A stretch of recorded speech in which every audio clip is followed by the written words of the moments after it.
Welcome back to the Wingin' It podcast, guys. Like that. Yeah. Welcome back. This is the, I think, 12th installment of the mighty Wingin' It podcast. 12? Really? It's almost as old as me. 12th podcast, which, that's quite a lot. No, I think we're doing pretty well. We're going To say we talk about places, maybe not far just yet. Well, I don't know, we'll see. To say we talk about one of the driest subjects around, we've managed to squeeze 12 episodes worth of content out of it. Dry? Yeah. What are you talking about, dry? People think airplanes and aviation are boring, apart from Listen, there are more aeroplanes under the sea than there are submarines in the sky.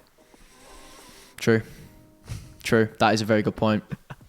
That is tinfoil hat on, almost. But yeah, 12 episodes and we're still going strong. Yeah, of course. And hopefully got some more stuff to come. So if you do enjoy this, just remember to check out the YouTube.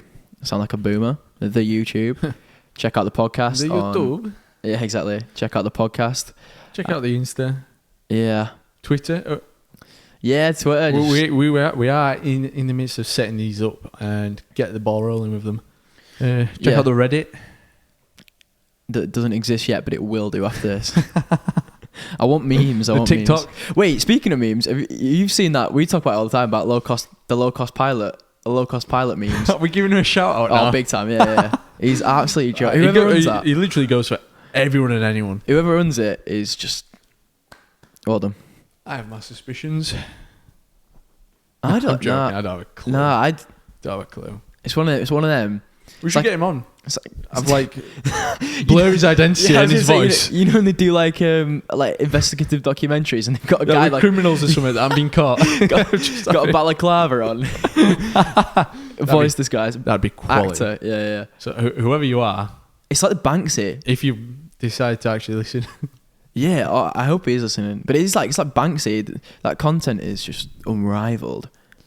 I've found quite a few because of him that he's like posted through Instagram stories, other meme pages that have just stopped since pandemic or something.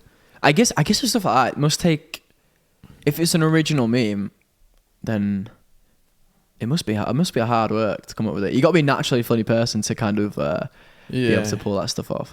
I think it's just that British culture of taking the piss out of people in general. Like that, yeah, that sense true. of humour is. That is true. You don't get that anywhere else, really. Unless it's like Australian. Or Britain. It's quite a Brexit attitude, actually. Canadian, maybe? Canadians and Aussies are a bit like us. Yeah, definitely. Americans are a bit drier in their sense of humour. Yeah, they don't get sarcasm, do they? No. From what I've heard. But then again, I tend to not get sarcasm a lot. Which is to my detriment sometimes, let's say. I can imagine. Yeah. But the big news of this morning is that an A330 is runway excursion. The runway, what do you call it? Oh, what's the past tense of a runway excursion? I don't. Just gone off the end of the crashed. runway. Yeah. I didn't know that was a big news. Otherwise, I wouldn't have gone. Well, no, No, I only say it because there's been a lot of runway excursions recently. I don't know if you've looked, and there was one at Wellesbourne, the Vulcan. Well, that's again we were looking at this morning. That was deep in the mud. Yeah, but this is what I'm saying. So, So the story is, off the top of my head, is that they've attempted to land. This was the third time they'd attempted to land in bad weather. And by the sounds of it, they've just gone for it. They've just gone. What do they call it? Get yourself home-itis or get home-itis. Yeah, they talk about it a lot in when you're learning about HBL. And that. Yeah, I think it's that. I think so, especially if that's the last flight of the day. Yeah, possibly. Yeah, but also kind of thing. I was watching another mentor pilot video, and he was describing an incident that happened in, I want to say India. I can't remember. I think it was a Fly Dubai, and it was along the lines of this Fly Dubai aircraft, or it was somewhere from the Middle East. Tried to land, at this airport, and then come the end of the cycle, because they kept having to go around because of the airport. Yeah. I think they diverted as well at one point, and then it ended up being that they had one final landing before they completely ran out of fuel, and managed to do it somehow. But like the pilot was in pure desperation to get down. Yeah, no, that is not But fun. it was crazy, because when you break it down, it was like a Swiss cheese model. You know when they bang on about the Swiss cheese model, it really was like there was about 4 or 5 things which, in hindsight, you could have done better. Could have. It's like an error chain, basically. Yeah, essentially. But like it was quite a desperate scenario that this guy was in. Yeah. So it all just, it's just crazy that I think that it still exists in the commercial space still. The thing is, there's so many factors that can affect this, and I mean, I've been there before, and you get taught that don't force a landing, don't rush home. I've come close to the end of the flight, still there. I'm like, oh god, I just want to go home. I just want to go home. I'm so tired. And you're in circuit, you go to land and you try and force it down. You're ballooning, you're bouncing, and then you think, right, I'm going to stop. I'm going to stop before I reach the end of the runway. And it speeds, and you're reaching it really quick, and you're just like, right, shut up, behave, go around, don't risk your life. Well, the scenario I'd take it back to, me and you were together, was that time we flew down to Duxford. Now, we spoke about it before, but we were on the way back from Duxford. As soon as we took off, there was just a rainstorm to the west of us, and it was evident that it was going to kind of cut us off. Yeah, it seemed like it was just like a wall. Yeah, so I mean, we could have easily just kind of just turned around and gone, just sod it, we'll just fly through it. But obviously, I'm glad we didn't, because it looked quite a thick storm, and we just about got home. There's no way we could have flown through it, surely. No, but what I'm saying is I can see the temptation to just full steam ahead. When people say, "Oh, we'll skirt along the edge, so we'll still be able to see," then next thing you know, it just covers you. Yeah, no, okay, I understand. But it's interesting. I'm going to be intrigued to see what the I don't know who investigates that, the equivalent of the NTSB or the AAIB, see what they say about that. Over in the Philippines. Yeah, it was in the Philippines, but it was a Korean Air flight, so Korean Air are usually okay, I think. I'm not sure. I don't really know much about them. I'm not gonna lie. But then, in other news, on a lighter note, Jet2, the local heroes of the area, have ordered, or have updated an order for 98 Airbus A320 family aircraft. 98? Which is a lot. That is a lot, but for any of you watching or listening who don't know about Jet2, they only really operate Boeing. So the fact that historically they've operated 37s and 57s. Yeah, the fact that they're transitioning now to Airbus kind of indicates a market change in terms of safety, in terms of reliability and trust.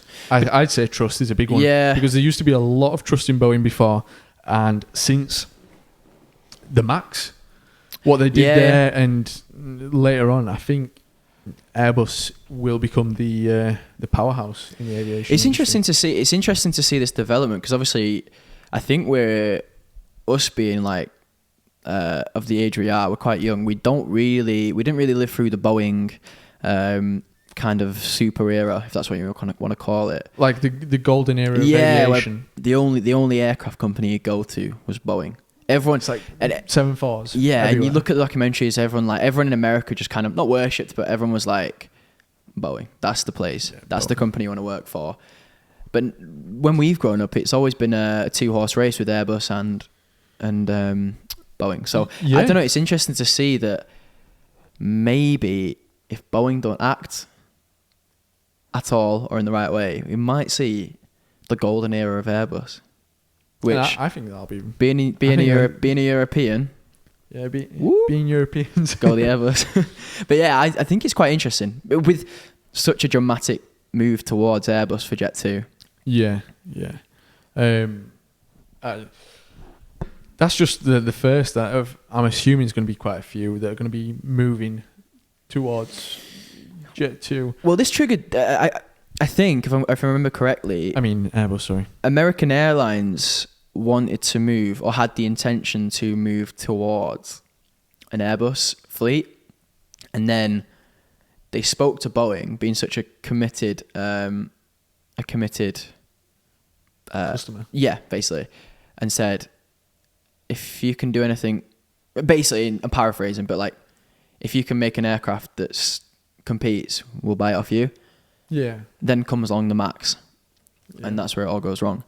So even in America, which is such a Boeing orientated market for aircraft, because I don't think you don't find a lot of smaller Airbuses anyway. Obviously, I think the 350 starting to break in a little bit.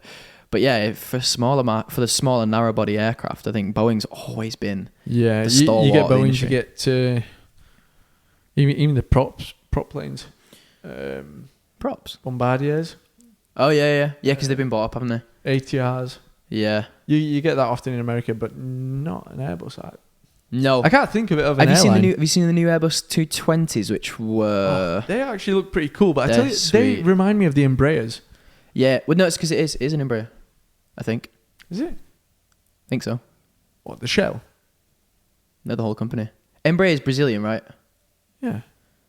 Yeah, it is. Airbus bought either Embraer or Bombardier, and I think it's Embraer. Hence why it is an Embraer. Oh, right. I think if I'm right. They bought a company because, and I say that because Boeing bought. Who produces the CRJ? Is it McDonnell Douglas? No, they already had them. CRJ. But anyway, you know CRJ 700. Bombardier, ain't it? Yeah, so it might be them. I think. No, yeah, probably. God, we look like amateurs. But yeah, Boeing bought that. So the 727, or the new 727, because I saw it in an article the other day. That There's referenced, a new 727 coming. but it's the Bombardier, I think. It's the old CRJs. Oh. Do you reckon they're going to have the hatch at the back?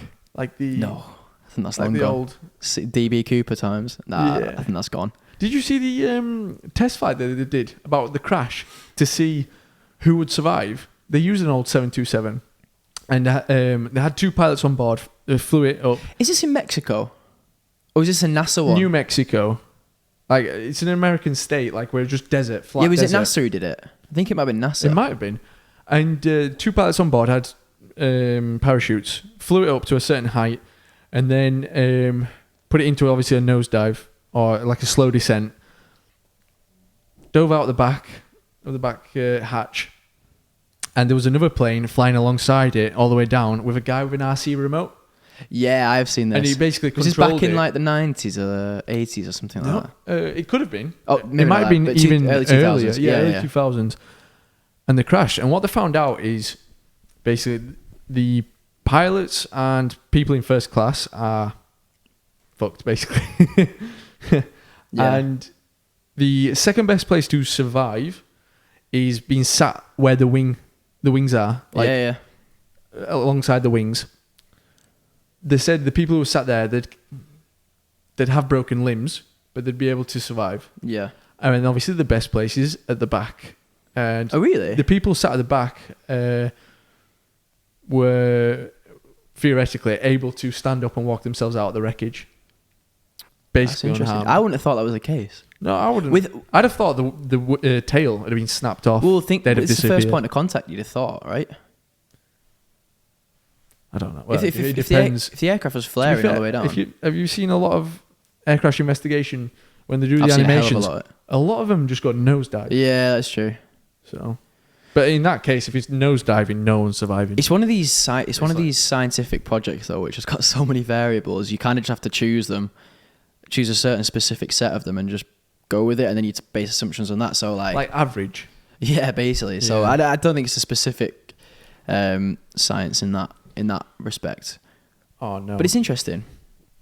But it is very interesting. It is very interesting. But yeah, going back to the Airbus thing, I think I wonder if we'll see the likes of Ryanair maybe one day moving towards Airbus.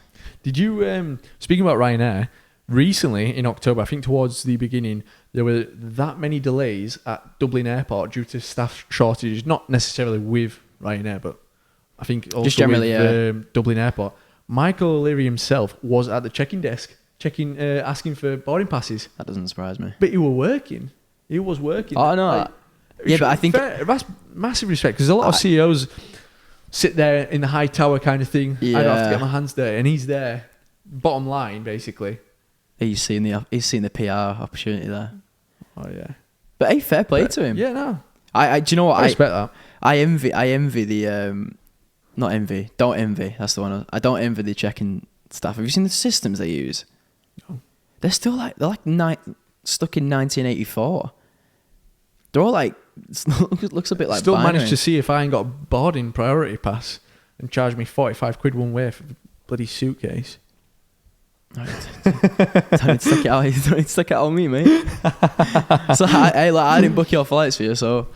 But yeah, the systems they use are like so outdated. You know, if you do the apprenticeship scheme with Jet2 to become a pilot with them, you will end up doing that at some point. Is it 2 months? Yeah, 2 months of everything in the company, which... I guess if you get a guaranteed flying job at the end of it, it's That's all right. not a bad compromise. No. Not a bad compromise. I think it's a good thing they do. I think Jet2 are paving the way for a UK airline. Have you seen TUI? Well, it brings it on to other things. TUI are now hiring. Are they? Yeah, TUI. I mean, don't get me wrong. The operations are closing down nearby. Where? Doncaster. Oh, yeah, but that's because Doncaster's closed. They'll just shift it all to Leeds, Bradford, or East What, Mids. do you reckon these slots? Yeah, Really? I think so. Oh. Leeds Bradford won't be operating at full capacity. I wonder what they're like to work for as a company, because I've heard amazing. to fly for, just as an airline, I have heard some pretty bad reviews from For general, TUI? general people who've flown with them. Yeah. I heard the opposite. I've been scrolling on my LinkedIn page, and there's pilots who don't even fly for TUI who are endorsing them. Really? Yeah, just saying apparently over the pandemic they That's treated interesting. them really well, which might taint your view, but I don't know. Hey, look. I'm just going off of what people have told me. As am I, to be fair. But the thing is with this stuff, though, you either hear really bad stories. It's like anything. You ever hear really bad stories or really good stories. There's no Yeah. in between. That's because no one wants to hear the in between, though. Yeah, well, it's like that TikTok you showed me earlier about Ryanair landings. Oh, and they explained them why. Yeah. They said things like, "Oh, the most Ryanair pilots are young and inexperienced." Yeah. Well, I don't But think that's the there's case. truth to that in effect, but mate, they can still butter a landing. Oh yeah, Do you know what I mean? 100%. It's- And one of them was, "Oh, if it's winter and it's wet and it's slippy and icy, it's so much safer to hit it as hard as you can the runway." It's like, is it? I bet Gavin, who's like a TikTok wannabe, has probably just made that in his bedroom. It's like 7.4 gear, right? I know we spoke about it in the last pod, but 7.4 gear reacts to like the worst TikToks or like TikTok. Oh yeah, mission. I don't know. advice. Yeah. And it's just funny. He just sits there, just be like, "What are they on about?" Like, and it's just funny watching people trying to create a false narrative just for views, Yeah. which is Spreading it's some false sad. information. Yeah, big time. 'Cause it's not the case, is it? Let's be honest. No, but I think happens more often than you think. More often than you think. One thing I actually wanted to bring up, obviously with it in the northern hemisphere, let me specify. It's approaching winter, Mm-hmm. and that's when a lot of people over here start doing the night flying and get Yes. the night rating.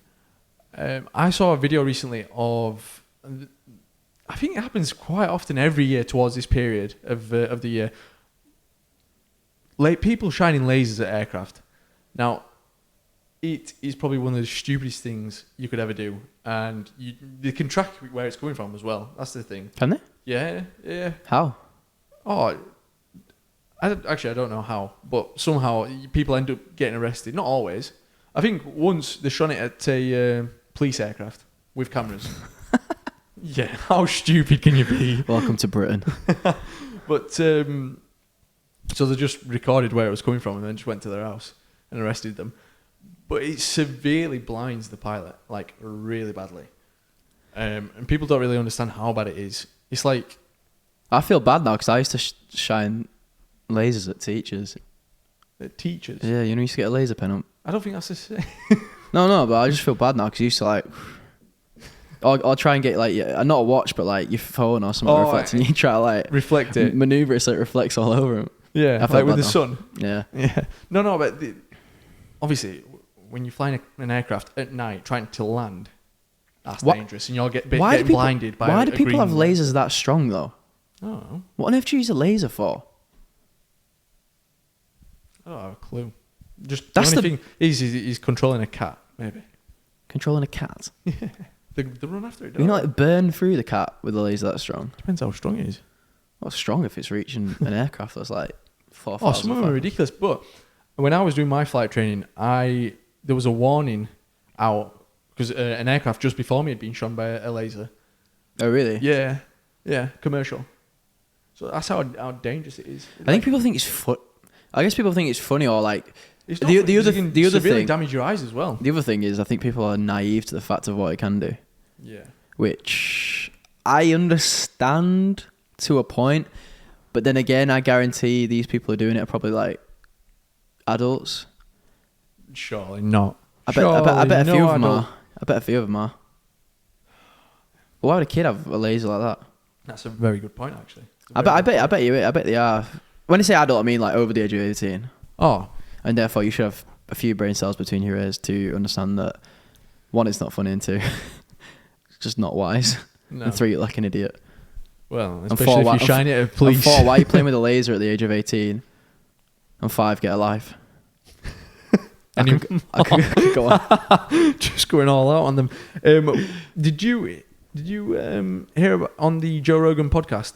There was ex-US Navy pilot, and he was saying about UFOs, and I thought this was hilarious. So this ex-Navy pilot would go out on a night flight on the goggles, so basically night vision. Yeah. And obviously, when you got night vision, you can see a campfire from pretty far away. Oh, really? In the middle, yeah. Oh, actually, yeah, I guess so, It's yeah. in the middle of the woods. I guess you can see it without night goggles from far away, so you'd definitely be able to. That too, but it's just going to be like a beacon, basically. Yeah. And they said that to see, when they saw the campfire, they'd say, oh, it's UFO time, basically. And what they'd do, they'd get the airplane going about 600 knots. They'd pull the power back to idle, and so you can't hear it, then go like zinging at it. And then right when you reach the campfire, pull the airplane into the vertical, stroke the afterburner, let the light off, count to 3, and then pull them off and just go away. He said instant UFO reporting. Instantly. Just get people who are out camping. Oh my God, we saw a UFO. I love that. I love that. That's clever. That's funny. Do you reckon all of them are? Like all the UFO reportings? Do you believe in UFOs? For getting into that. I don't know. I'd like to say, yeah, I do. So I think I'd love the idea of something else being out there. Oh, and I also want to go to space. But Do you? Oh, yeah. 100%. 100%. I don't know. This is kind of the reason why I'm becoming a pilot. I'm not going to lie. want to become an astronaut. Yeah? What? Shouldn't you? Not an astronaut, maybe, but just go to space. Oh, you want to find one of them? I don't know. I'm laughing. I feel bad now. Yeah, you should do. No, I was just good. I was like, no one goes to space anymore. Oh, there will be soon. Maybe in them Virgin Galactic. Yeah, even one of them. That's cool. I won't mind, but imagine if you're the pilot for that. I don't know. It just don't really interest me. What? Space doesn't? Oh, not massively. You're missing out. Like I've been. Yeah, you're missing out, mate. Philip Schofield has. No, he hasn't. Well, he's been to like the edge of the Earth. Has he? He's been to technical space, yeah. Because he had some flat earthers on this morning, and he was just like, "But I've seen it," and they're like, "No, you haven't." American. He's American, yeah. And he's like, "Yeah, I've seen the curvature of the Earth," and they're like, "Oh my God, no, you haven't." Yeah, I know. Really? It's a great accent. Isn't it? Oh, they're that delusional flat earthers. Funny. It is very funny, but it's just one of them things. Baffles me. If you get like a plane which goes pretty well, no, you still have to get a rocket to go into space, pretty much, don't you? To go past like what's class of space, like the ionosphere, or beyond that? Now you're asking me. I think it's 60 kilometers up. There is a definition. Is it? I think so. Oh, right. I actually don't know, to be fair. Maybe you can get like an aircraft that goes that high then. Oh yeah, of course you can. There's still an atmosphere in space. If that makes sense. Yeah, but it's like very thin. Yeah. Yeah. Right, interesting. Have you seen the I think we spoke about it, the ozone. So obviously, like long haul aircraft have a requirement to have ozone converters. Yeah, essentially to bring down. Yeah. But there was something crazy. They did a study on short haul aircraft, which don't have them, or like aren't required to have them, or have. It's really smaller. toxic, isn't it? For Something like humans? the levels are like 30 times what would be in a long haul. Really? Something like that, yeah. It was quite scary, to be fair. That's a bit bad. But it makes me wonder, like... But they don't cause permanent breathing problems, though, does it? It's cancerous, though. Really? Yeah, ozone's a carcinogenic. And radiation and all that. Great. Yeah. Great. But it makes me wonder, like, is that part of the industry which has been underlooked, like under researched, or like why? Do you reckon? Because I've seen quite a lot. You have to learn quite a bit for HPL, one of the ATPL subjects, about radiation, how much you can get like a year, and about the ozone. But maybe it's a bit overlooked, like you said. Oh, I don't know. We're not really well placed to say it, but like if those reports are true, I think that's quite scary, and it kind of makes you think about for short haul pilots, or like how much they're getting exposed to, which is. I think it's the case if you go for. Well, no, like you said, there's no requirement to have the converters on board. Short haul aircraft. Unless you fly business. I think they do. Oh, business aircraft? Yeah. Probably, because they're certified to go up to like... They fly a lot higher than... Have you seen the recent... There's been loads of videos going around recently of like... it's probably when they're crossing the Atlantic, because there's like 3 aircraft in... So obviously you've got the filming aircraft, then you've got one above them, and you've got another one above them. And it's like... it's basically showing like a Learjet that's at, say, 40,000 feet. Yeah. And then a 747 that's probably like 39,000 feet, just gradually overtaking it. It's so cool, honestly. But like this pilot must be like proper like underneath like this. I mean, listeners won't be able to see. So but what, the Learjet's overtaking? No, the 747 is. Really? But like quite substantially as well. I thought they flew faster. No. Oh, that's strange. They mustn't do. That's crazy. TikTok. No. It's TikTok. It's the world of TikTok, mate. You need to expose yourself. It's like the other conspiracy theory as well, where they're people are like videoing an aircraft and it looks just to be stationary. Yeah. It's all relative motion and all that nonsense, but like they're like convinced that like the aircraft is stood still. Oh, I saw one. Mental Pilot did a breakdown of it, just like kind of debunking. Yeah, and how like the geometry of it, of where they must have been to look like that. I saw that, and he was on a motorway, and that was parallel to the runway. So as the plane was approaching, the person was going the other way, and was videoing the aircraft, and it looked like it was staying still. Yeah. I get why people do it, but obviously, like you don't just look at an aircraft and just use your common sense, man. Like just don't be like, it's like no way that stood still. It's like when they record helicopters. And if the frame rate, the frame rate's the of the speed of the rotation of the blades, which looks like it's staying still. I must say that is weird, but at the same time, I don't look at it and go, "Whoa!" Do you know what I mean? Oh my! Yeah, God. It is clever. But it's the exact same thing when you see a wheel going around and the frame rate of your eye almost. I don't know what it is, but I think we see in 60 frames per vision, essentially, 60 frames per minute, or whatever. Per second, 60 frames per second, yeah. We see something like that. I didn't know that. Yeah. So when a wheel's going around at that, that's why it looks dead still. It's got a special name for it. Yeah. But it's the exact same thing with the props, basically. Yeah, I didn't know that, actually. But it's funny. It's funny listening to people just like conspiracy theory about it all. Very funny. Honestly, you got to get a kick out of stuff like that. Speaking about TikTok, you did just say you should get yourself on TikTok with aviation. I did. Again, straight away, saw a Sea Harrier for sale. Now, I'm not kidding. Fighter jet, right? Yeah. Or like a jet. Vertical takeoff fighter jets? Yeah. Mate, wouldn't you just love to own one of them? Probably. Looks sick. Looks absolutely sick. The one thing I would say is, what would you do? What would I do? Oh, I'd definitely fly over the village and Speed of sound. Sonic Break boom. the sound barrier. Sonic boom over Sherburn. Um, I only say it right because... do you know what I'd do? I'd try and catch up with the RAF if they're out about flying. Would you be able to do that? I don't know. There's no rules against it, is there? Just Top Gun them, like, taunt them. Not seen Top Gun yet, though, so don't spoil What do you mean us. you haven't seen it? Bro, I had a chance. You haven't seen the new film? No. Oh my god. I've seen it 3 times now. It's not my fault you're a nerd. I've not seen it. I'm too busy. Wow. Too busy living the life, mate. Living the life. Golfing.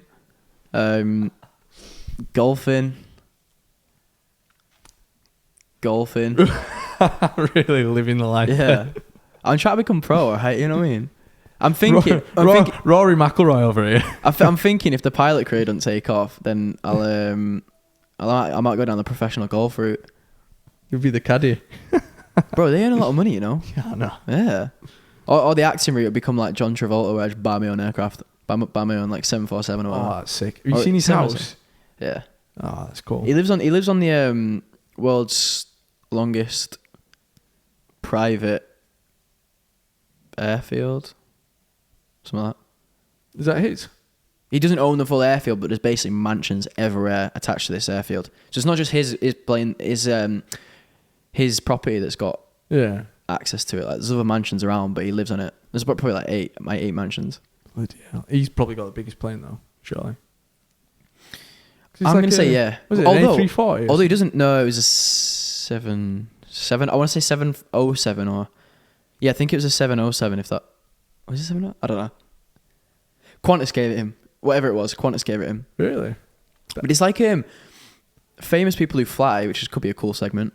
It's like Iron Maiden. Yeah. Guy, they fly themselves. He flies his 747 like, wherever he wants to go. That's cool. Yeah.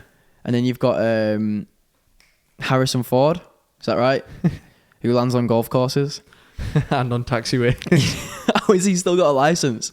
To be fair, I'll give it to him. I think the taxiway one, he had an engine failure, but Oh, did he? yeah, not taxiway one. The the golf course one. Yeah.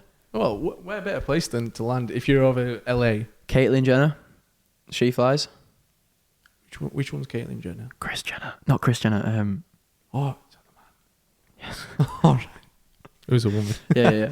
Right. Yeah.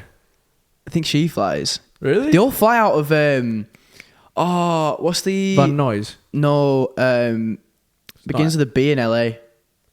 Oh, I want to say Beverly. No. It's really close to LAX. Oh. It's not Santa Maria. Nah. Anyway, it'll come to me. I tell you one place I'd love to visit is Catalina Island. Yeah, because it's on the front of my MacBook. Yeah, it looks beautiful. That's got an airfield, doesn't it? Yeah. Yeah, But yeah. it's so cool. So cool. Yeah. I saw. Was it 7.4 gear? He had a video where he flew. Oh, is it Sam Chui? Might be Sam Chui. Yeah, but they both flew together, didn't they? Oh, it might be the same video. Yeah, they flew to it. It looked unreal. Yeah, that's something we need to find out because we're planning on going our building. Yeah. We need to figure out whether to go to Florida or California. Both of their own benefits. Oh, we should mention as well, for those who haven't listened, we mentioned in a previous podcast, and I'm all about getting information correct. We found out that you can't actually log the same hours unless you're doing instrument flying or you're a safety pilot. Or the aircraft is registered as a 2-pilot aircraft. But at that point, you're looking at King Airs. And you're not going to be flying King Airs. Well, unless you want to, unless you got the money, then fair enough. It's 2022, mate. Unless you're flying... you can't discriminate like this. Unless you're flying, King Airs, where it's certified to have 2 pilots. But, Do you reckon you could get around the instrument flying bit? Huh? Do you reckon you could get around the instrument flying bit? Your logbook just says you've got like hours and hours of instrument flying. One of you is a safety pilot. That's a good point, isn't it? It's legal. What, and then rack your hours as an instrument just through there? As long as you got instrument rating. Do you need an instrument rating to do that? Yeah, probably. Or is it just like training for your instrument? Oh, no, you can't. 'Cause you can't I fly into presume to fly instrument. IMC, can you, without an instrument rating? Yeah. Does that include restricted? Yeah, I don't know. It's American, in it, so I think it's different in That's America. interesting. We could crack it open, yeah. We could it's loophole central, man. Yeah. That's what I like. But yeah, going back to it, where would you want to fly? Because out of California and Florida, where would you want to fly? I'd say Florida, and I'll tell you why. It's one. You sound like Gary Neville if you've ever watched Monday Night Football. Seen clips. He always goes, and I'll tell you why. Oh yeah. He does. Oh no. Anyway, carry on. Carry on. We've only got limited time here. Basically, obviously you've got the views, you've got the good weather, but you get that in California as well, which is fair enough. Can't. The only thing is, well, from Florida, you can fly to the Bahamas or any other Caribbean country. Well, maybe not all, but within reason. yeah, within distance. You can fly up the East Coast to Washington. You can fly to Atlanta. DC, Washington, DC. Yeah, DC. Because Washington State's on the west. New York. You can do the... the low-level routing. Yeah, Hudson, over the Hudson River. Yeah. And then you can go to Niagara Falls. You can go to Boston, perhaps. Stuff like that. That's why the East Coast, the whole East Coast is like pretty cool. I vibe with that. On the West Coast, though, again, you do have LA. You do have San Fran. San Diego. Yeah, but what do you see in San Diego? Unless we're going to see like... It's that massive stadium. The SoFi Stadium. I think that's in San Diego. I feel like there are more stadiums. LA, you can fly inland to LA. Not LA, Las Vegas. Oh yeah, Las Vegas. Go place a few I think bets. that's quite a distance away, you know. Yeah, it's like a 2-3 hour Yeah, but flight. if you're going to fly up the coast, you might as well. Oh yeah, no, definitely. If you're on the West Coast, LA's got to be an option. Plus, I've heard it's quite bumpy there, so it'd be quite a cool little ride. Yeah. You've got San Fran, the bridge, Alcatraz. That'd be sick. Yeah, buzzing San Fran. And then you've got Seattle. But that's a long way up. Yeah, but it's like from Florida to New York or Boston. Yeah, you know but what I mean? Like, I'm with you. I think I'd be Florida. still do all because, that. Yeah, but I'm with you because I think I'd be Florida because if you were to do the East Coast, you have Florida, right? Miami at the bottom. Yeah. Got Orlando. Yeah. Then you've got I'm trying to think. Anyway, then you've got Washington DC, which is kind of in my head halfway up America. There's probably places in between, obviously. Yeah. You got Atlanta. like South Carolina. So you got South Carolina, North Carolina, and they're a little bit inland. But then you've got. I'm you can see used to where Outer Banks is filmed. Who? Outer Banks. You never seen it on Netflix? No. You never seen it? What is it? It's a good TV show. You should watch it. What's it about? It's like kids and like or teenagers going after like gold and that. It sounds it's a lot better than how I've explained it. It sounds really interesting. Anyway, you got Washington DC, then you got Philadelphia. Philadelphia. You've got Pittsburgh somewhere along the line. Pittsburgh? Yeah, That's like near Chicago, isn't it? No? Oh, it might be, yeah. Yeah, you might be right. Right. I might be thinking of Philadelphia. Yeah, you've got like New Jersey, you've got Newark, you've got all the different airports. Speaking of that, have you, we'll go back to it in a minute, but have you seen, so in the pandemic, do you see that all GA pilots were able for the first time since the wartime or 9/11, I can't remember which one, were able to land at the 3 main airfields. They were able to land at JFK, Newark, and LaGuardia. Really? Because obviously, usually you just get battered away. Yeah, no. Like you're not Adam. But during the pandemic, they were able to land at one, land at the other. That's pretty cool. Yeah. That is really cool. Honestly, I don't think there's any landing fees over there.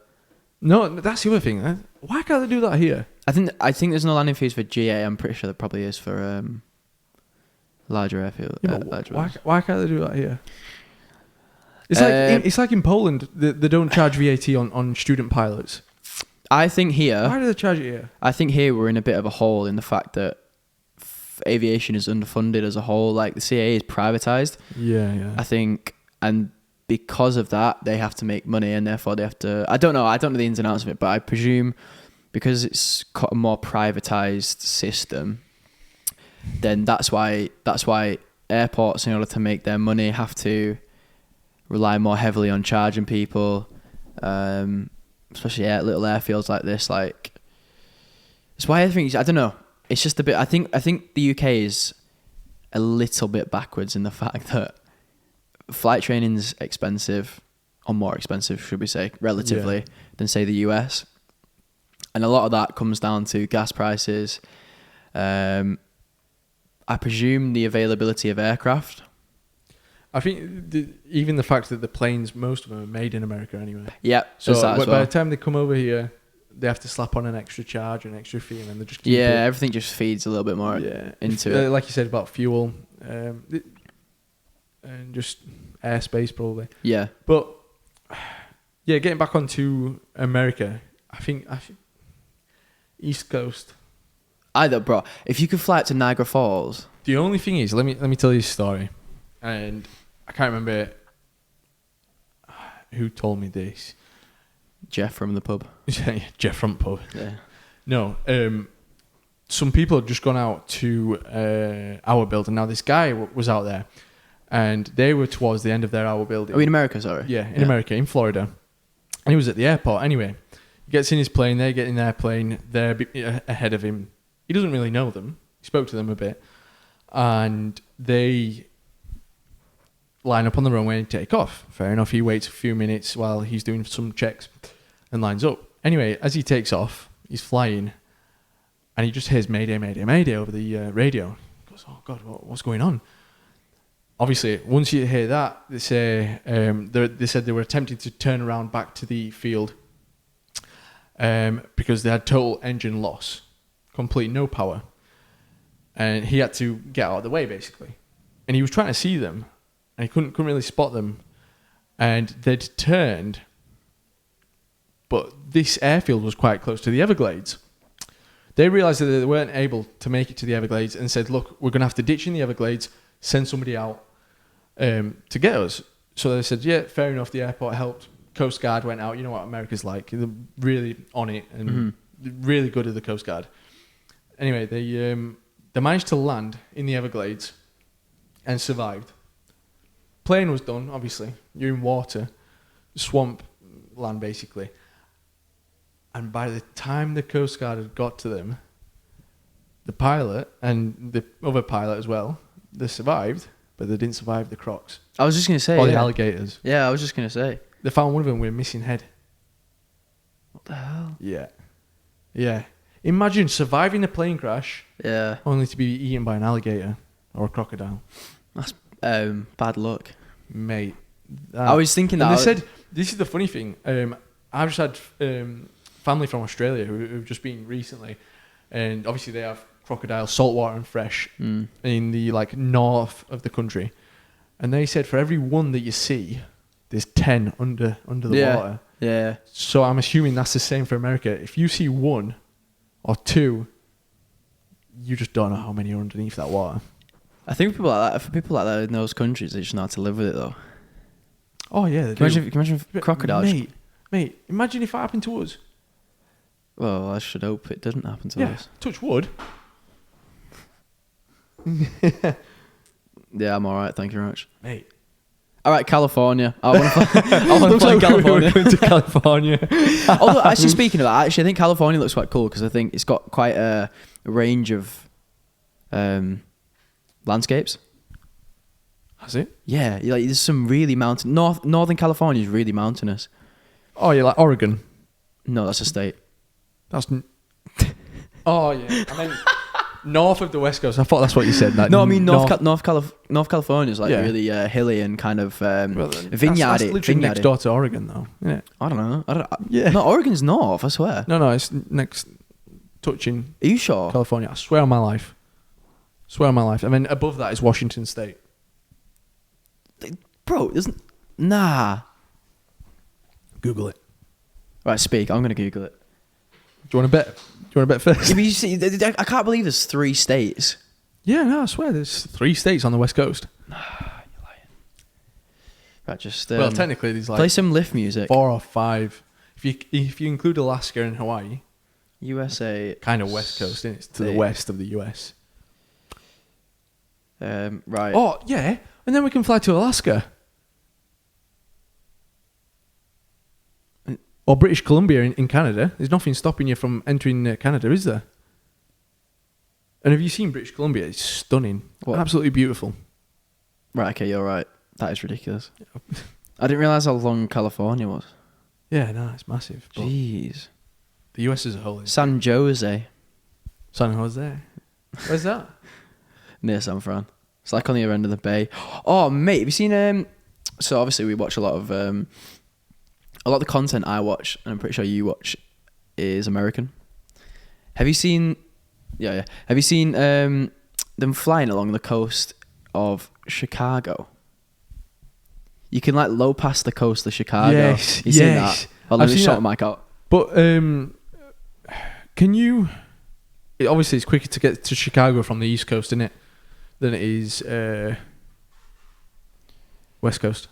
From I guess technically, yeah. I'm sure from New York State, you're already on the 3 lakes, aren't you? Buffalo, and then head west. That's touching the 3 lakes. Chicago's on the west side, though, I think, of that. Yeah. So you got Cleveland, Chicago. Fly across it, no? Across the lake. How wide are they? Massive. Are they? Yeah. That's what they call the Great Lakes. That could be etched in. Like, they're like a sea. It's like, but I'd say they're genuinely bigger than like the English Channel. Like wider? Yeah. Oh, fair enough. Well wider. Okay. Well, we can always fly along the coast.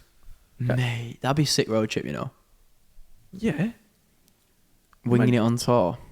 And plus, we can like meet other people along the way, and that'd be sick. Lou Dix, in the off chance that you're listening to this, we're coming to see in the him. off chance, everyone just like send him this clip if you see at Lou Dix Aviation, at Flying Guys, because he loves a bit of Flying Guys. Sunglasses. Oh, is that what they're called? Yeah. So these Flying Eyes, right? Bro, we should start our own merch. Yeah, I did say this, but I'm one step at a time. First, we got to manufacture our own plane. But yeah, no, these Flying Eyes, right? Do you have problems with your sunglasses, with your headsets? I don't think I've fully ever noticed it. Yes. Do you? Yeah. Mine hurt like mad. Is your headset sound reducing by like the pressure on your head, or is it sound reducing by like noise cancelling? No, pressure on my head. Yeah. It's not noise cancelling. So not all of us have bought £1,000 headsets, Jacob. £980, thank you very much. I'm just investing for the long term. That's a shout, and I wish I did, to be fair, I'm not going to lie. To be fair though, it's not like it hurts, but when you don't have them on, when you don't have your sunnies on and like the flush against your ears, it is a little bit better, sound cancelling. Yeah, no, it's horrible with mine. Hurts so much, but then you start to notice that it's not cancelling much noise out when you do have your sunglasses on. Yeah, and you never to put them up like that, and you're like one of them, them like proper kids sunglasses when people put them on like too small and like wrap on their face. That's what it looks like. Honestly, yeah. No, I don't know. Flying Eyes at us. I really fancy some Flying Eyes. We're just desperate for some sponsors. Please, please sponsor us. Hold up a billboard like this. Anybody. We had to give a shout out to this place. The Motorist. Garnage. If you are from Sherburn / Vale of York / if you're passing by / if you're visiting Sherburn Aero Club. Or you're just in the area driving past. Yeah, because sadly the cafe at Sherburn has closed down. So if you just fancy a spot of lunch, a coffee. And it's good quality. And mooch around some... if you've got any interest in motors, yeah, on a weekend they do some amazing shows, and you see some. If you're into your cars, your motorbikes as well, and stuff like that, they have really cool collections on weekends. They have events. They have weeks where only like German cars come in or Italian supercars, stuff like that, and it's a good day out for the family if you're into that. Have a gander on the socials. We'll put a link in below, but. Yeah, good coffee. That's the main thing for me. Keep us awake. Yeah, well, for me, yeah. I'm half asleep. I only had 5 hours sleep last night. Only 5 hours. Bloody hell. I need 10 hours beauty sleep, man. So in my family / friendship group, that sounds really cringe. 10 hours minimum. Really? Yeah. God. Well, I wish I could do that. I always wake up like 7.5 hours, 8 hours. I can function off like short amounts of sleep, but like when it comes to like 5 o'clock or 6 o'clock, I'd proper crash. You're gonna struggle as a pilot. No, because I can nap at the right times. Oh, I can't nap. If I don't like napping because I can't sleep at night. Yeah. Or usually if I nap, but like if I have to force myself to nap, I probably can nap. That's what I'm saying. I think it's a special talent of mine. I might put it on my CV. Can nap on demand. Go to standing there in the queue, just 5 stars at napping. No, but one thing that's not actually often mentioned because you don't really consider it, and some people say, oh, it's not a big deal. Some people say, well, it is, but only after they've realised once they have to become a pilot, is that it could be a potentially unhealthy lifestyle. I think one thing we do have to address, you do sit down quite a lot, and a lot of people do tend to find that they end up getting a lot of backache, but everyone's different. Some people say, oh, you're just moaning. Some people say, well, no, it's a serious thing. Again, everyone's different, but it's always something to take into consideration. What I would say is on that, in Gary Neville speak again, what I would say is that a lot of like research goes into the ergonomics of it. I think more so now. So now, but it's like the way the chairs are done now, especially in commercial air. Apparently they're really comfy. I've never sat in one, but apparently they're unreal. It doesn't matter. If you're sat there for 5 hours, 6 hours, you still get like numb. I guess that's why they go chat to flight attendants mid-flight. Oh yeah, they stand up, stretch their legs a bit. Or it's to show off the epaulettes. That's what I do. I just dip that one shoulder, you know what I mean? It's like the whole flight can see it. Dipping the shoulder on some kid. So, Paul, I'd try to get to... Nah, I just feel like, you know what I mean? Like, walk around with one shoulder lower than the other so they can see, like, stripes and all that. I genuinely would. But why do you have to dip the shoulder just to show that? Because you can't see it. Because everyone else is sat down. They have to, like, stand up to look at it. Whereas if you just dip the shoulder like that, like... Do it naturally, though, like you are trying to shot a kid. No, I'm joking. I'm joking, I promise. I wonder, do you want to be cool having a hat?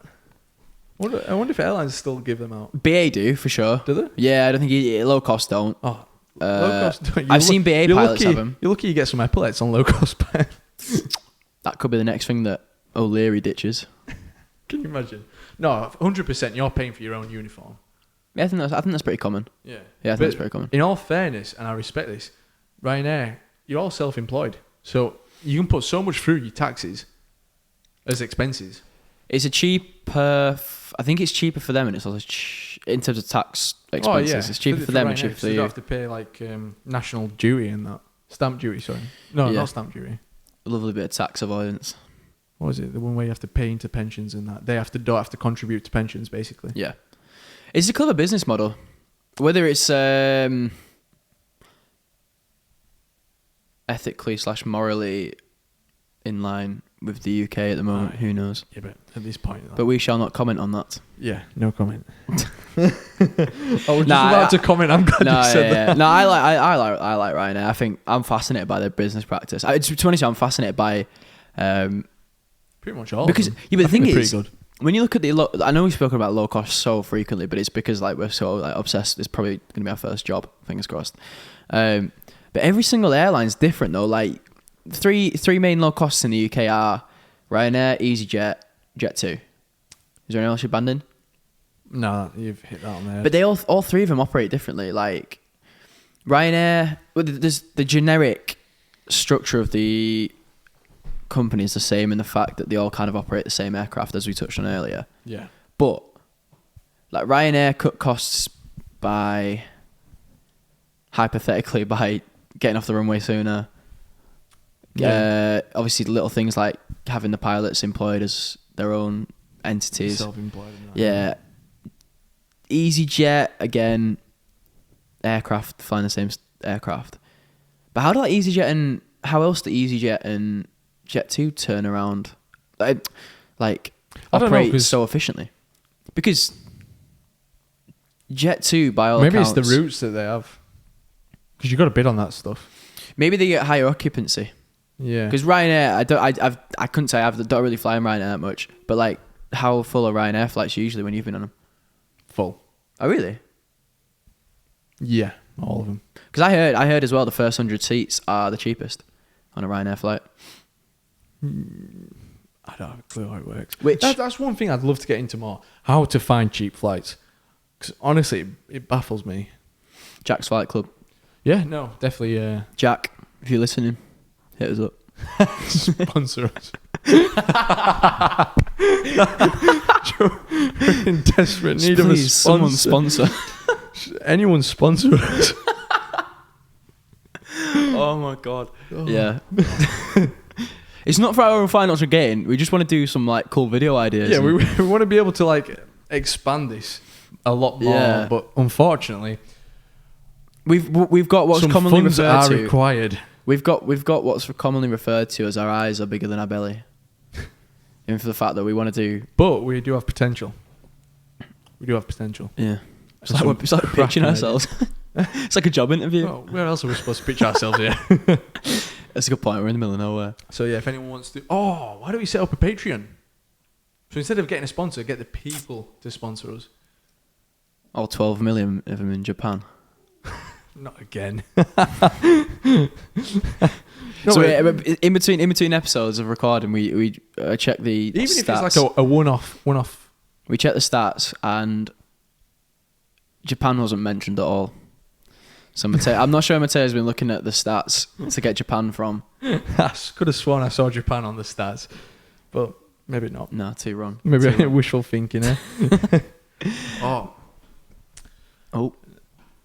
Sounds I've like just remembered something. something. Got a bit of an audience there. Just looking in. Just mentioned something. I just remembered now. Did you hear about the story of the lawyer? It's very vague. Let me explain. Who flew from the Aleutian Islands to Anchorage, Alaska. So let me tell you. Now, supposedly this is a true story. It doesn't sound that mental to start off with. No, but it does get mental. So Okay, I'm listening. there are these two lawyers, and they were doing some work out in the Aleutian Islands, and they took off from Anchorage in Alaska. Yeah.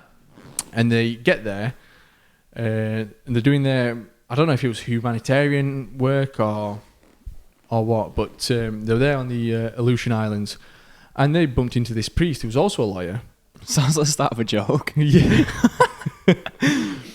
And they're on here, and this is all, we're heading back tonight. We've got tickets to fly to Anchorage, and then from Anchorage back to the mainland US.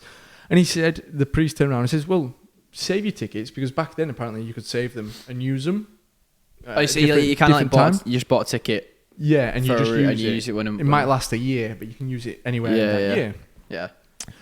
And they said, oh, no, don't worry. Because the priest goes, oh, I've flown here myself from Anchorage. Save your ticket and you can use it from Anchorage to the mainland. What a cool priest. Wait. Oh, okay. And so they were like, oh, no, don't worry. And he says, no, honestly, save your money, save your ticket. Both of you can come with me. So against all his better judgment, the guy says, right, okay. So he walks out to the hangar where he had the plane. Now, at first he was a bit skeptical, but he saw the plane. It was new, shiny. And it kind of put him at ease knowing that it was a new plane. It wasn't rusted like a banger, basically. Yeah. And so he does the checks, does the walk around. They get in the plane and they start to taxi along. So they're sat there and he's like, right, okay. And at this point, the weather's starting to roll in. He's like, oh, I'm not sure about this. Anyway, as they line up and start rolling down the runway, they take off, and the priest turned around to the lawyer sat in the front seat and said, listen, I've got something to admit to you. I'm not very good at flying in clouds. And he goes, well, what do you mean? He goes, well, every time I fly into clouds, I pass out. I can't help it. The lawyer turned around and says, seriously, what the fuck do you mean right now? You pass out. We're about to fly into clouds because there were low clouds on the day, covering everywhere. And he goes, yeah, so if it happens, please don't panic. Just talk to air traffic control and they'll help you. And he turned around to the lawyer in the back and he just looked at him and he just thought to himself, this is how I'm going to die. Anyway, they get up and within maybe 2 minutes of being in cloud, he turns around and the priest is flat out passed out. I kid you not. He's passed out completely, right? And he doesn't know what to do.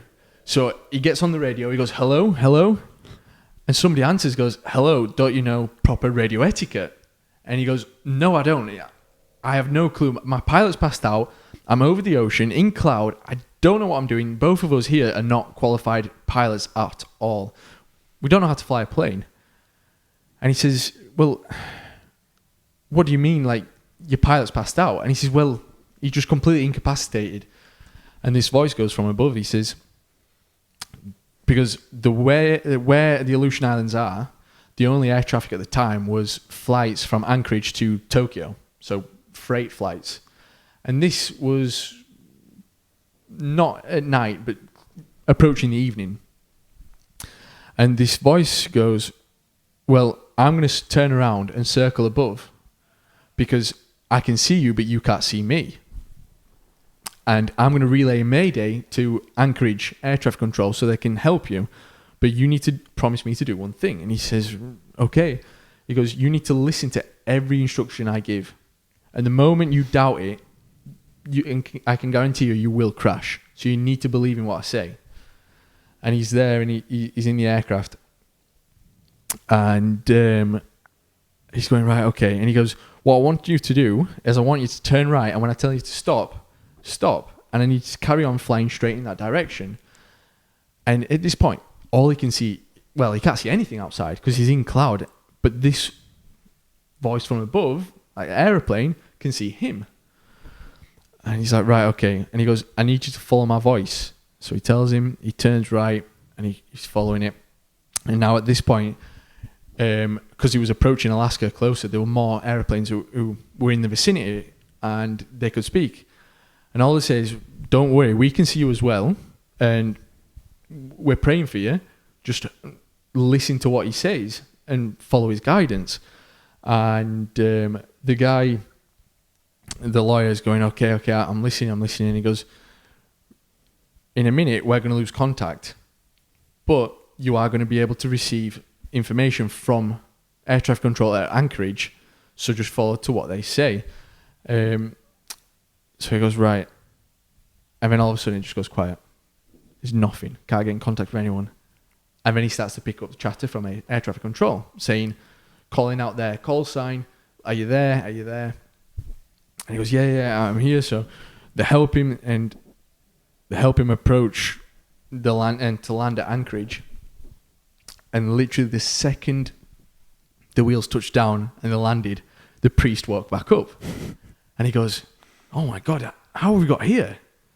And at this point, the two lawyers are fuming, but also like scared completely out of their heads because they don't know how they survived at all. Yeah.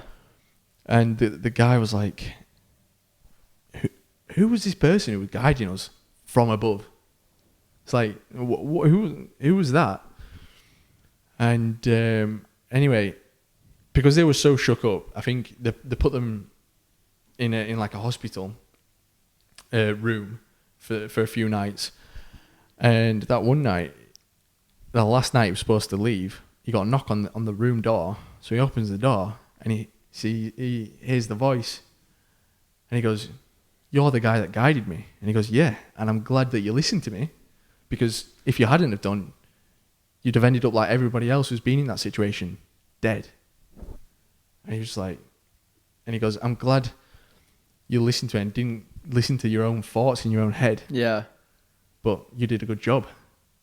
And he couldn't believe it. So who was this guy? Don't have a clue. It's like an urban legend kind of tale. Yeah.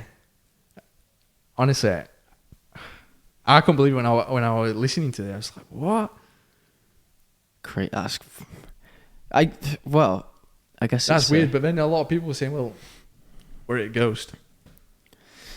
It is one of them things where It's like, did you actually see this person? Like, is it a spiritual? Are you sure you're not seeing things? Because you never saw him again.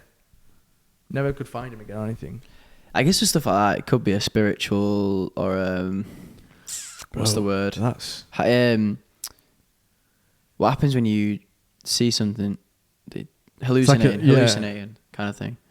Yeah, but bro, to get you across from the Aleutian Islands to Anchorage, just on an hallucination. When was this? Did they say? What was the background behind the story? I don't. Maybe like the 90s, right, or early 2000s. Oh, I don't know if I'm convinced. I don't know, but that's I don't know where I sit with that one. Bit of a spooky story. It's one for the Halloween period. It is an urban legend. It is an urban spooky legend. Season.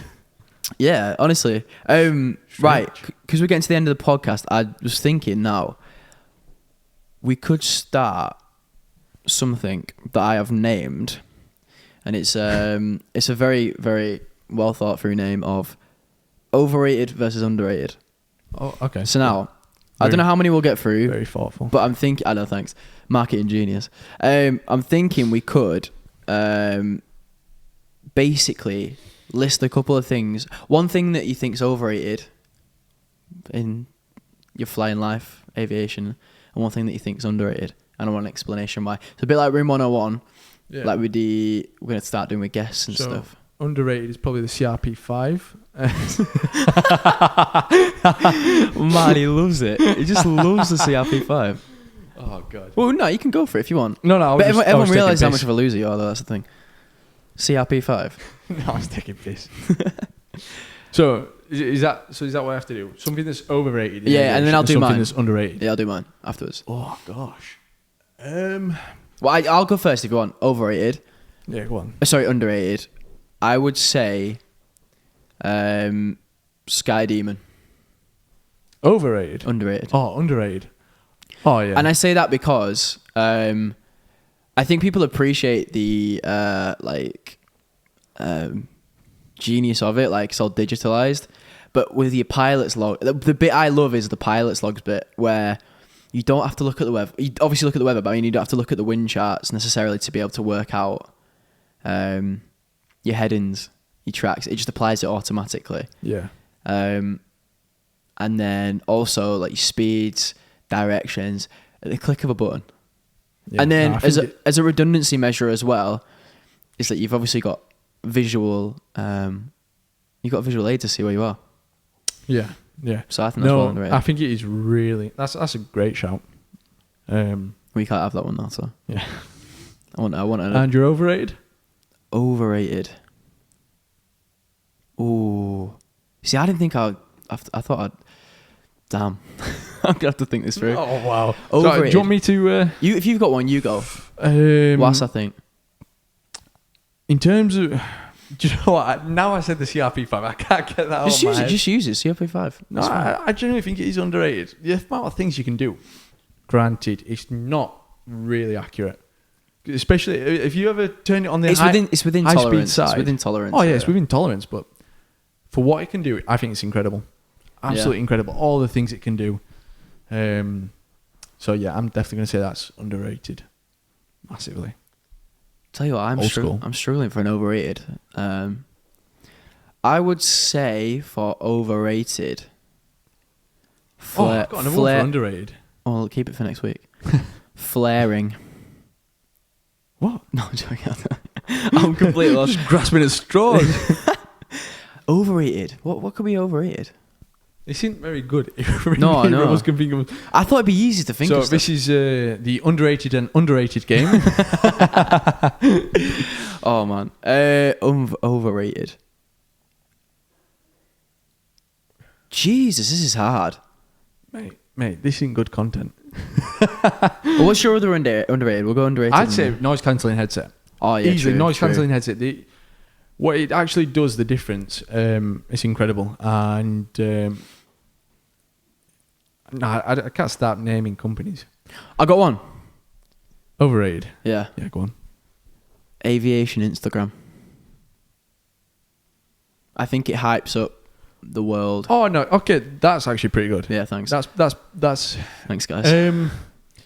I think it just hypes up the world. Don't get me wrong. There's a bit of a fine line though. Yeah, but that's exactly. I think a lot of people cross that line where they sensationalize the world of flying, which don't get me wrong, it is. But they also make it look like it's sunshines and rainbows. Come on, disagree with me. Come on. I dare you to, mate. Only because, like, right. Listen here. I kind of do that on mine. However, the difference is because I get people to go flying with me, and your like, marketing. Yeah. I can say this because people have told me, and like the reason why they've started flight training is partly because of me, and they've actually told me straight up, and they're bear in mind they're spending 10, 12, 14 grand. Yeah. So it's not something that's half-heartedly, I just went and bought, I don't know, something that was 50 quid. No, they're spending quite a decent bit of money, and they've come out and said, yeah, no, it's partly because of you, I'm not going to lie. I'm sorry. I'm getting distracted by a learner driver trying to park outside. Don't laugh. I'm sorry. No, but she's sticking her head fully out the window to try and guide herself. Hey, she's got it in the bay, fair enough. Anyway, moving on. Listen, we've all been there. We've all been there. If I get distracted, it's because I'm looking outside. I'm just people watching outside. It's like when you start watching people trying to land on the first lesson. You're still like, oh. You landed on your first lesson? No. I meant when they're first starting to to fly, kind of. But thing. you stick your head out a window, do you? Oh yeah, imagine sticking your head out of Cessna 152. Have you seen when people's phones go flying because they put their phones out to try and take a picture and it just flies out? They don't understand how much force. It's not as much as you think. I'd have thought if you stuck your hand out. I've got such a funny story. I took my dad flying, right, first ever time, and it was such a hot day. So obviously you're drinking plenty of water, and he's there mid-flight, and he goes, "Oh God, what do you do if you need a wee?" Bear in mind we're in a PA-28. And I said, well, you're going to have to hold it. And he goes, oh, bloody hell. And he's looking around and he goes, oh, I guess you... And he sees the storm window, right? He goes, it's all right for you. You could just, open that little hatch there, angle yourself somehow, and wee out the window. I said, Dad, are you kidding me right now? He goes, no, that's a right idea. Why wouldn't you? I said, well, watch this. So I undo the window. And I go to stick my hand out, and obviously because of the wind, your hand gets flung back. And he goes, imagine if you stuck your little general out. It's getting ripped off. You're getting circumcised. Oh my. And he goes, oh my God, okay, no. I thought it all splashed back anyway, just because of the pressure on outside. Yeah, if it don't get ripped off. Yeah. Yeah, true. Yeah, that's true. No chance. Right, come on. Overrated. One last one. I just gave one. What? Or did you get? Oh, the Instagram. Yeah. Yeah, so the one. aviation. Yeah. Oh, marketing kind of thing. There is a fine line. I've got one more actually. If you want me to finish off. Yeah, go on. I think paved runways. How are paved runways overrated? Because I think people get too comfortable with them. I think there's people say that grass runways are a bit more lenient, but I also think it's a bit more scarier because when you're rolling and your front wheel's bobbling like that, there's a lot more vibrations and skill to. I think there's a lot more, and with a tarmac runway, you get a bit too complacent. I'm gonna be honest. I think it's definitely easier to bounce on a tarmac runway. Yeah. To balloon, but I don't know. I guess that does work as overrated. I tell you what's a big overrated one in aviation, and unfortunately everyone who starts to learn and has to go through this is the content books for the written exams. There's so much waffle in them that you do not need to know. It's just Amen. Much filler. There's so much filler. Come on, keep going. Why isn't it bullet pointed? Why ain't it bullet pointed? Why am I wasting my time? And the mistake most people do, write the full book out. Oh my God. Yeah. Everyone does that at the beginning. Let me start writing it all out. No, don't. Just don't. Do you know what? That's the main advice I'd give to anyone who's learning. And on that note, 100%. And on that note, it's time to end the show in the words of Jeremy Clarkson. Oh, and on that bombshell, that's it. Oh, and on that bombshell, and on that bombshell, it's time to end. But yeah, thank you very much for listening to this episode. It's been these past 2 ones have been a bit of a catching up kind of thing, because we have not done it for ages. Don't forget to like, subscribe, follow, share the podcast, most importantly, with your friends, club mates, dad, mum, nan, dog, cat, hamster, rat, priest, lawyers. And yeah, we will see you soon. Don't forget to subscribe to YouTube as well. Actually, that's the main thing, because we've got. Check out all the socials. Yeah, or any social you can think of. We're on there. At the Wingin It Pod. At the Wingin It Pod, which is not got a G in it. It's WIGIN. Wingin It Pod. Is that right? Yes.